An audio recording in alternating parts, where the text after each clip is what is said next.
Hi everyone, I'm Siddhant. Today the topic of discussion is the economic reforms. What do you mean by economic reforms? If we take the meaning of the reforms, it means change, a slow change, we can say. Whenever there is a slow change through the policies, any economic reforms is done through the policy, then it is called a economic reforms. So in India, the economic policy plays a very important role in order to bring economic reforms. And if we talk about various sectors of the economy like agriculture, manufacturing and service, there are various reforms that has been taken place and is contributing into the development of that particular sector. For example, if we talk about the agriculture sector, the APMC Act, which is now get removed in this COVID June, I think. But APMC Act plays a very important role in the agriculture sector. APMC full form is Agriculture Producing Market Companies, and Essential Commodities Act of the agriculture in the agriculture sector also played a very important role in improving the agriculture sector.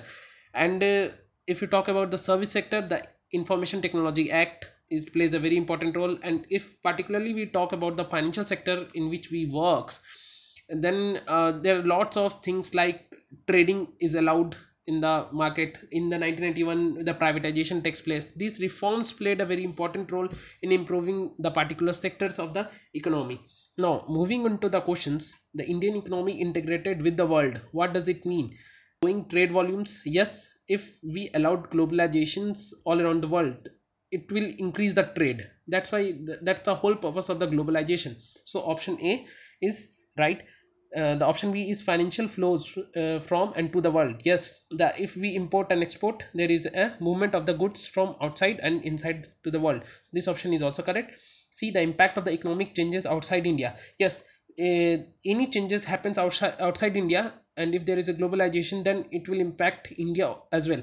If you take the example of the petrol prices in the Saudi Arabia, if it fluctuates in the India as well. So the option D is right, all of the above. Next question, the structural reforms was initiated in the year. It was 1991, as we all know that. So what actually happened in the 1991? In the 1991, the balance of payment crisis arises. What do you mean by balance of payment crisis? As India is importing more and exporting very less.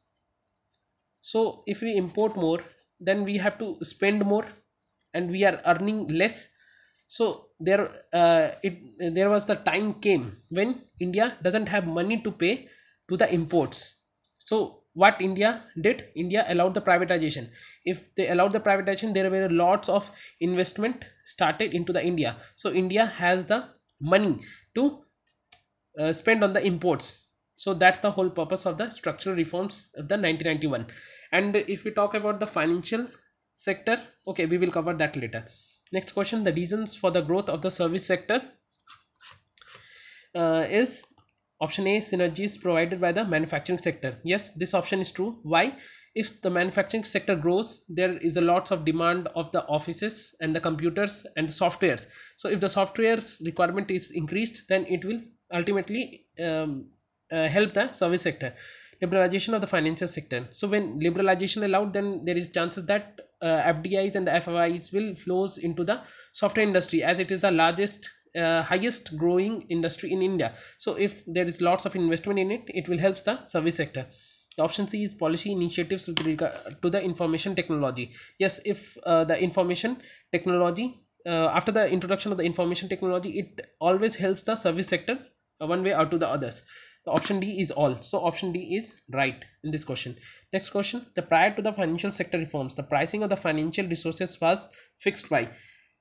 Before the financial sector reforms, there were lots of restrictions in order to spend the any amount in the foreign exchange in the or the in any financial sector. We need to take a permission from the RBI or various financial regulators, but now it is very open. It is open to everyone, and there is no need to take permission for everything. So in these questions, prior to the financial sector reforms, the pricing of the financial resources was fixed by. A option is regulators decision. Yes, the regulator in previously the regulators decides the even the foreign exchange rate, how much is the dollar against the Indian rupees, the regulator used to decide. But now it is gone into the market, it depends on the demand and supply. Every now and then you must have seen that the prices fluctuates between the American dollar and the Indian rupees. So it is now in the market, but previously it was as per the regulator's decision. Option B is administrative fiat. What do you mean by the administrative fiat?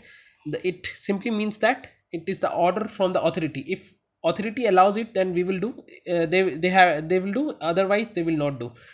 Option C is not based on the opportunity cost. So what do you mean by opportunity cost? Lost of other alternatives when one alternative is chosen. If you understand this with the example, I will give you an example. For example, you have cash.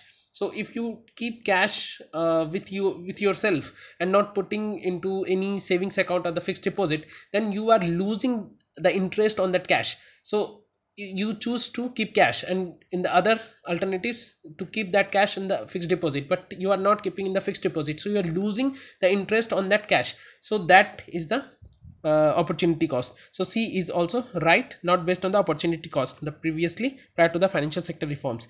And option D is all of the above. So answer is D. Next question: who regulate and supervise payment and settlement system in India? Option A is NPCI, National Payment Corporation of India, B RBI, C SEBI, D central government. So the option is B. NPCI is not a regulator or supervisor, it's a platform. It creates the platform, like UPI is the platform which is created by the NPCI, which is a company, but RBI regulates the NPCI and other things.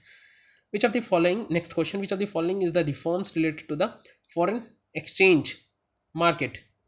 Option A, permission to run open position. So first we will understand what is open position. For example, we will understand with an example. Let's say you have created an account in the OLX and you put something to be sold out. So you posted once and you waited for the right buyer. So this is open position. It means you are waiting for the transaction to be done. But in previously what happens, you need to do transactions at once. Whenever you put it, you need to complete that transaction. But now it is open. Whenever you will feel that it is right time to sell or it is right buyer to sell, then you can do that. Option B is introduction of the market based exchange rate regime. Yes, previously it was all based on the uh, uh, regulators will, that they will decide the exchange rate, but now it depends on the market. Option C is adoption of the current account convertibility. Yes, current account convertibility means allowing of exchange of the currencies of one country for the another country, is the current account convertibility for trading of the goods and the services. For example, right now the imports and exports happens. For that you need to have a currency of another country as well. So in order to have the currency of another currency, you need to buy and sell your own currency and buy that currency. So that is the adoption of the current account convertibility, means you can easily convert your currency from one from Indian rupees to the dollar or dollar to Indian. That is the adoption of the current account convertibility. Option D is the relaxation in the capital account transactions. Previously, there were no capital transaction allowed outside the country, but now you need to take permission and you can spend the amount fixed by the RBI to buy a land or any assets outside the country. Next questions: which of the following is required to be accepted by a country for making its currency fully convertible?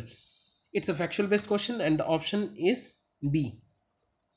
If we talk about the financial sectors, there are the three names that comes up which has contributed in the financial sector reforms. You must know that the first one is the Narasimhan Committee. In the 1991, it was the Narasimhan, according to the Narasimhan Committee recommendations, the Indian allowed the privatizations and other reforms in that sector. So Narasimhan played a very important role in the financial sector reforms. Next, the Narasimhan, another time the Narasimhan Committee gives its recommendation in the 1998, and it plays a very important role in the financial sector reforms as well. And the next is the S.H. Khan Working Group. So these three committees or these three persons played a very important role in the financial sector reforms in India.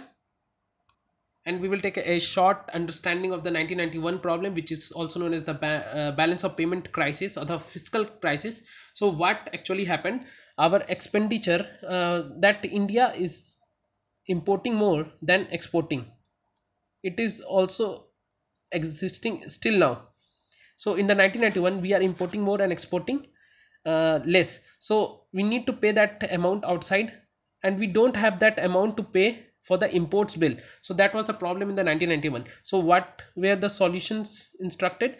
To allow privatization. When they allowed privatization or other companies to come or invest in India, they have the money to pay the imports bill. So this is what happened in the 1991. This crisis is known as the balance of payment crisis, or fiscal crisis, or external payment crisis. I hope you understand. Please like, subscribe, and share the video to your friends also. Thank you.